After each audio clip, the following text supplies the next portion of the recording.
मुझे क्या पता जी, वो कौन सा हमें बताता है। चल इसका फोन नंबर बता। मैंने कहा बताता हूँ। उसने कहा तो मैंने पीछे मुड़कर देखा तो वो अपनी जेब से फोन निकाल चुका था। उसने जल्दी से नंबर निकाली और फोन मेरी तरफ बढ़ा दिया। मैंने एक निगाह उन नंबरों को देखा, फिर इस नंबर को अपने सेल फोन से पुश किया जो मैंने वहां से उठाया था। इसके स्क्रीन पर संदीप बाई आ गया। नंबर पुश हो जाने के बाद कॉल जाने लगी थी। दूसरी तरफ बेल बज रही थी। चंद लम्हों बाद फोन रिसीव कर लिया गया। हाँ बोल। दूसरी तरफ से खरखराती सी आवाज उभरी जिसमें रौनक थी। क्वार्टर में मौजूद अपने बंदों का पता कर सोडी, हमने पहलवान का बदला ले लिया है। ओए कौन हो तुम, क्या बकवास कर रहे हो? उसने चीखते हुए कहा। भौंक नहीं, पता कर फिर बता, इनमें से किसने पहलवान पर गोलियां चलाई थी? और अगर इनमें कोई नहीं था तो फिर अपना बंदोबस्त कर, तुझे मारना है अब, मैंने सर्द लहजे में कहा। ओए तुझे बहुत महंगा, उसने चीख कर कहना चाहा तो मैं बोला, डाल इसको सोशल मीडिया पर और अपने मरने की खबर भी डाल दे। आज रात है बस तेरे पास। इससे पहले को कुछ कहता मैंने फोन बंद कर दिया। भाई इसका क्या करना है? लंबे बालों वाले ने पूछा। कहीं वीराने में ले जाकर इसे गोली मार और फेंक दे। मैंने कहा तो वो सीटों के दरमियान पंसा हुआ जोर जोर से चिल्लाने लगा, मत मारो मुझे, मेरा कोई कसूर नहीं। फिर इनके पास क्या कर रहा था? मैंने पूछा तो उसने कोई जवाब नहीं दिया। इतने में खाली ग्राउंड आ गया। मेरे इशारे पर रीतू ने गाड़ी इस तरफ मोड़ ली। लंबे बालों वाले ने इस शख्स को बाहर निकाला, इसके सर पर पिस्टल रखकर गोली चलाई और उसे वहीं फेंक दिया। तकरीबन 20 मिनट बाद हम उस बिल्डिंग के नीचे पहुंच गए थे। रविंद्र को पहले ही फोन कर दिया गया था। वो नीचे आया। वो दोनों जब कार से उतर गए तो मैंने लंबे बाल वाले के सीने पर उंगली रखते हुए कहा, मैं हूं पहलवान का दोस्त, यूं लेते हैं बदला। तुम लोगों की तरह नहीं जो औरतों की तरह कमरों में छुप कर बैठे हैं। अब भी बता दो कोई और है इस सोडी के गैंग का, उड़ा देता हूं अभी। भाई जी बहुत बड़ी बात कह दी है तुमने, उसने वहशतनाक अंदाज में कहा तो मैंने लहजे को तंजिया बनाते हुए कहा, देखते हैं जान बचाकर भागोगे या बदला दोगे। भागना हो तब भी या साथ लेना हो तब भी, जहां भी जरूरत पड़ी मुझे आवाज दे लेना। आज रात हूं यहां।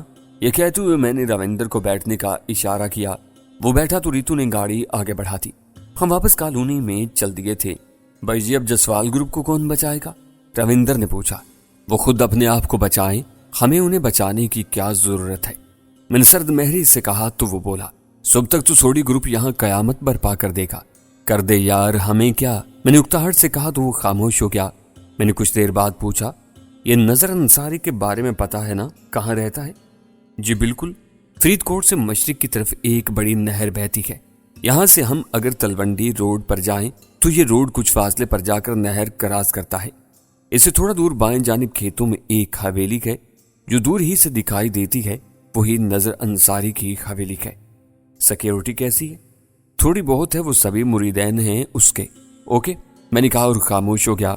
घर पहुंचते ही मैं अपना लैपटॉप लेकर बैठ गया। सबसे पहले मैंने फोन बिमला को किया। संदीप सोडी का नंबर देते हुए कहा, ये देख ये नंबर है, इसकी एक एक लोकेशन मुझे चाहिए। लग गए हो ना तुम अपने काम पर? उसने कहा। और मैं यहाँ घास चरने आया हूँ, मैंने हंसते हुए कहा तो वो कहका लगाकर बोली, ये देख ले अगर तुम मुझे मिले बिना यहाँ से गए ना तो तुम्हारा अंत कर दूंगी। चल ये देखना यार, इसे अगर ना मारा ना तो अपना काम भी हो जाएगा। मैंने सरसराते हुए कहा, ओके बताती हूँ, उसने कहा और फोन बंद कर दिया। कुछ देर बाद मेरा राब्ता शहबाज से हुआ। वो घर पर ही था। मैंने उसे इंतहाई इख्तिसार से सूरत-ए-हाल बताते हुए पूछा, कोई नई बात?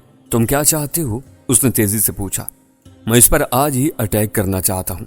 पता लग सकता है वो इस वक्त कहाँ है, मतलब उसकी कोई लोकेशन? मैंने हतमी लहजे में कहा।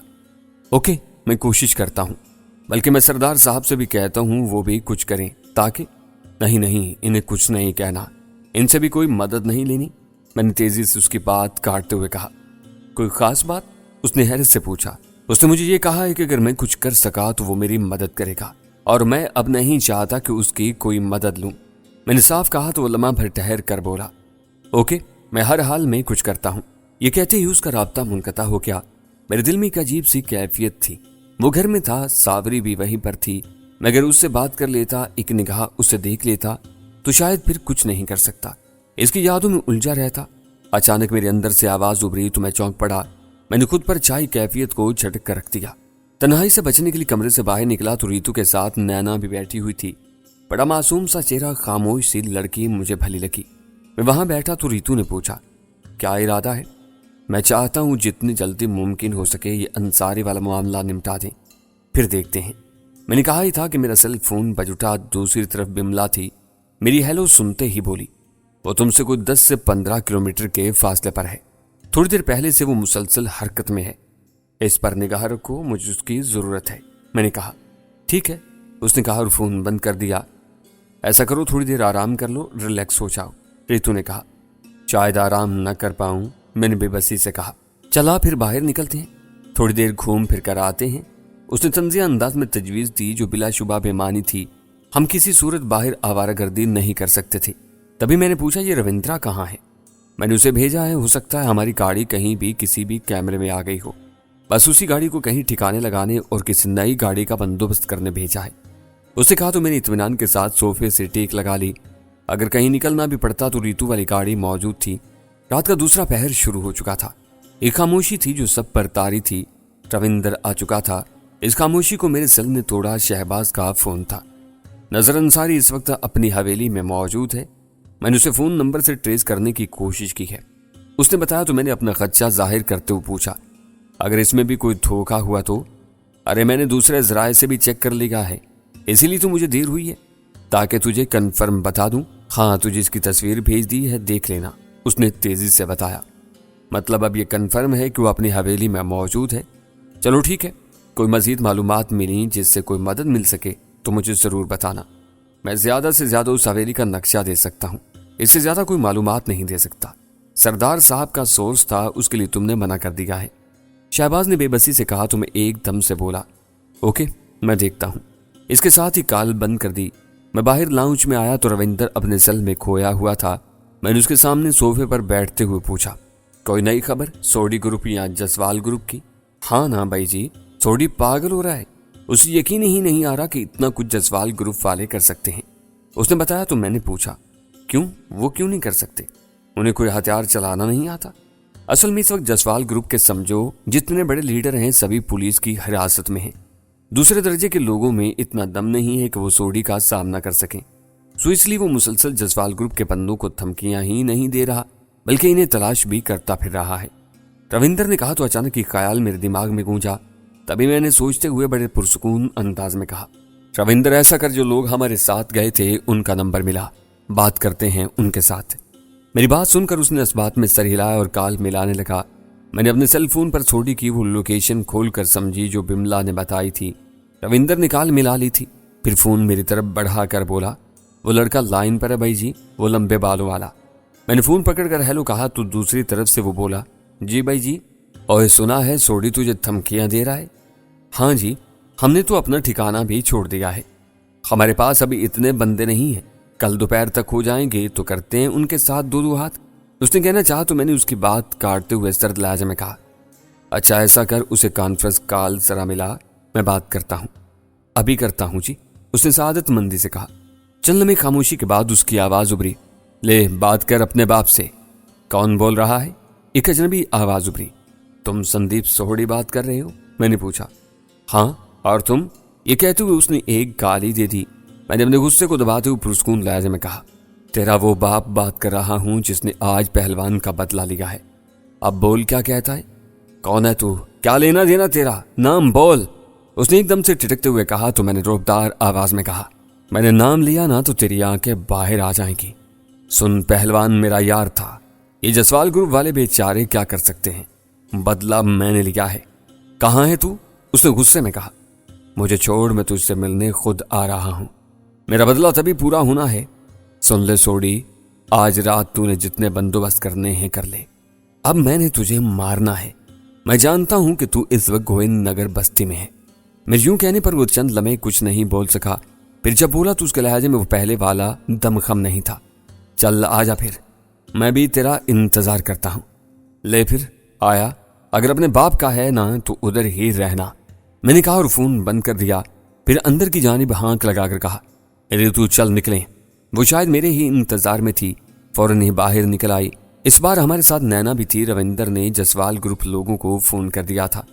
इस वक्त हम एक सीमेंट फैक्ट्री से निकलकर एक गुरुद्वारा पार कर रहे थे। जब मैंने अपने सेल फोन निकाला, रविंदर मेरे साथ बैठा गाड़ी ड्राइव कर रहा था। मैं सोडी की लोकेशन कंफर्म करना चाहता था, लेकिन लोकेशन ही गायब हो चुकी थी। वो कहीं और दिखाई दे रहा था। ये क्या? बेसाख्ता मेरे मुंह से निकला। क्या हो गया भाई जी? रविंदर ने पूछा।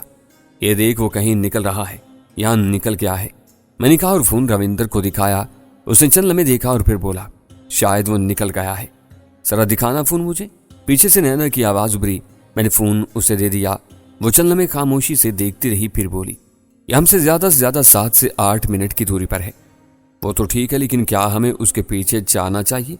मैंने पूछा तो वो बोली, अब निकल ही पड़े हैं तो चल रविंदर, उधर चलते हैं। मैंने कहा और नैना से फोन लेकर बिमला को फोन कर दिया। उसने फौरन ही मेरी कॉल रिसीव कर ली। मेरे हेलो कहते ही उसने कहा, उस जलील के बारे में पूछना होगा ना? किसके भला? मैंने पूछा। मैं समझ गया था कि वो इस वक्त तरंग में थी। मैंने चाहा कि उससे कंफर्म कर लूं। वही फरीदकोट वाला जिसके बारे में पूछा था तुमने? हाँ, कहाँ है वो इस वक्त? इस लोकेशन पर तो नहीं है, मैंने कहा। अच्छा 2 मिनट ठहर, मैं देती हूँ। ये कहते ही उसने फोन बंद कर दिया। रविंदर अपने मुताबिक गाड़ी ड्राइव करता चला गया। 2 मिनट बाद बिमला ने लोकेशन भेजी थी। ये बिल्कुल वैसी ही थी जो उसने पहले भेजी थी। इसका मतलब था कि हम बिल्कुल सही सिम्मत में सोडी के पीछे जा रहे थे। मैं मुंतशिर होते आसाब के साथ स्याह तारकोल की सड़क देख रहा था। मेरे लिए ये रात बहुत भारी थी। मेरा टारगेट कोई दूसरा था, लेकिन मुझे घूमकर एक लंबे रास्ते से अपने टारगेट तक पहुंचना था। मैं नहीं जानता सरदार साहब ने मेरा इम्तिहान लेना क्यों मुनासिब समझा। वो अगर नजर अंसारी का नाम बता सकते थे तो इसके बारे में तफसीलात भी बताकर मेरी मदद कर सकते थे।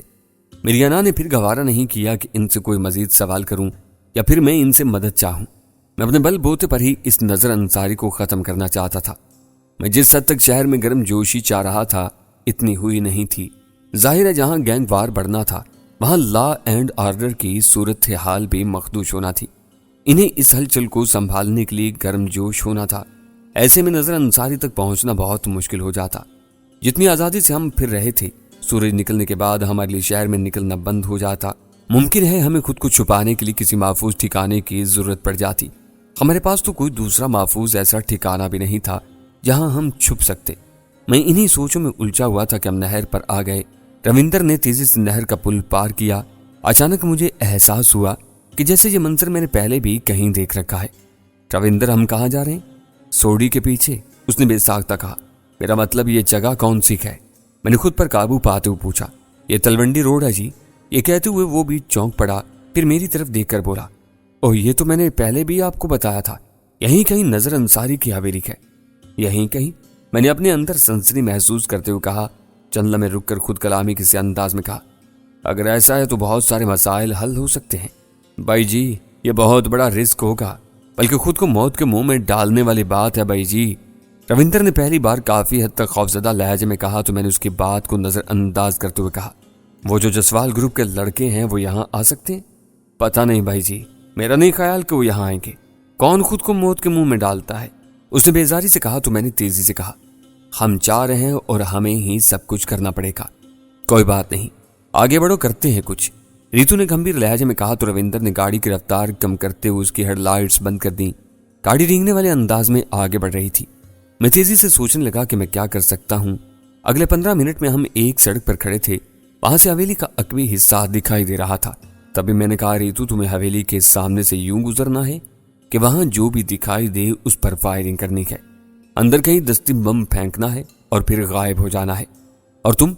उसने पूछा तो मैंने कहा, मैं अकबी हिस्से से हवेली में दाखिल होने की कोशिश करता हूँ। गुड, ये अपनी नैना है ना, इसका कमाल देखना, ये भी बड़े काम की चीज है। उसने दबे दबे जोश से कहा और फिर कहका लगा दिया, चलो फिर तुम और रविंदर निकलो और कहीं रुक कर मेरे इशारे का इंतजार करना। ठीक है, उसने कहा तो मैंने डैशबोर्ड से पिस्टल लिया, कुछ फालतू मैगजीन उठाए और कार से बाहर आ गया। दूसरी तरफ से नैना बाहर आकर पीछे चली गई तो अपने सेल फोन की रोशनी में डिक्की में से कुछ निकालती रही। तभी मैंने रीतू से कहा, तुमको अपना काम करना है और निकल जाना है, मेरा इंतजार मत करना। राब्ता रहे तो ठीक, वरना हम मिलेंगे। ओके, हो गया, मेरी सारी मोहब्बतें तुम्हारे साथ हैं, उसने जज्बाती लहजे में कहा तो मैं चल दिया। मुझसे 2 कदम पीछे नैना भी आ रही थी। हर तरफ अंधेरा छाया हुआ था। हम दोनों सड़क के किनारे तेज तेज कदमों से चल रहे थे। गाड़ी हमसे लम्हा ब लम्हा दूर होती जा रही थी और इसी तरह हर पल हवेली हमारे करीब आती जा रही थी।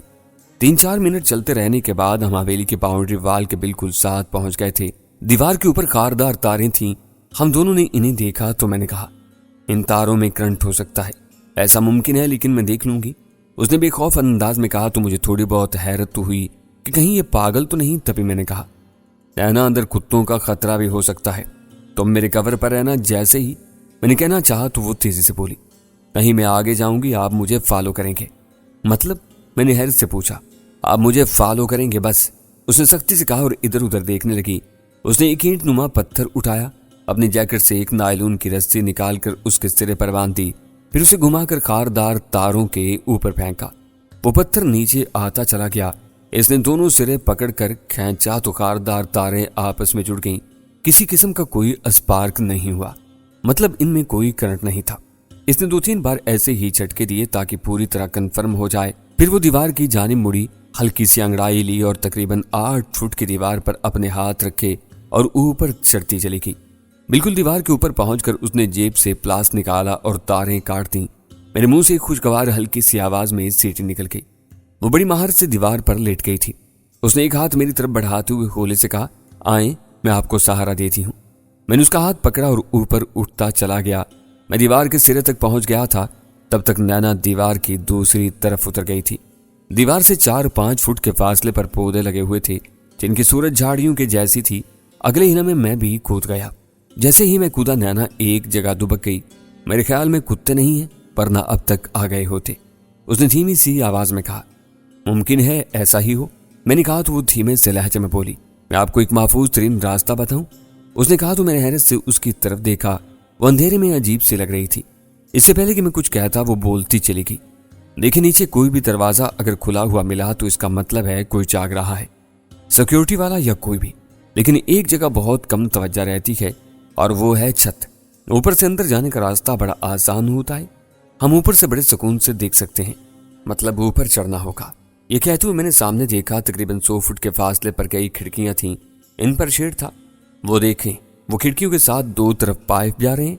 मैं 1 मिनट में ऊपर छत तक पहुंच जाऊंगी। नैना ने इंतहाई एतमाद से कहा तो मैंने सरसराते लहजे में कहा, ठीक है, आगे बढ़ो। वो पौधों और झाड़ियों की आड़ में आगे बढ़ती चली गई। मैं भी धीरे धीरे आगे बढ़ने लगा। मैं इसके कवर पर था। वो दीवार के बिल्कुल करीब पहुंचकर जरा सा उछली और फिर पाइप पकड़कर ऊपर चढ़ती चली गई। वो बिल्कुल ऊपर वाली खिड़की की शेड पर जाकर खड़ी हो गई। वो एक लम्हे को उछली और फिर एकदम साकित हो गई। मैं परेशान हो गया था, उसके साथ ऐसा क्या हुआ? वो शेड पर दोहरी होकर बैठ गई थी। मैं इधर उधर देखते हुए आगे बढ़ने ही वाला था कि मेरा फोन बज उठा। मैंने जल्दी से कॉल रिसीव की तो दूसरी तरफ नैना थी। नैना, क्या हुआ, ऐसे क्यों बैठी हो? ऊपर छत पर 3-4 बंदे बैठे हुए हैं, उसने हल्की सी आवाज में कहा तो मैं चौंक पड़ा। मेरे मुंह से बेसाख्ता निकला, छत पर 3-4 लोग?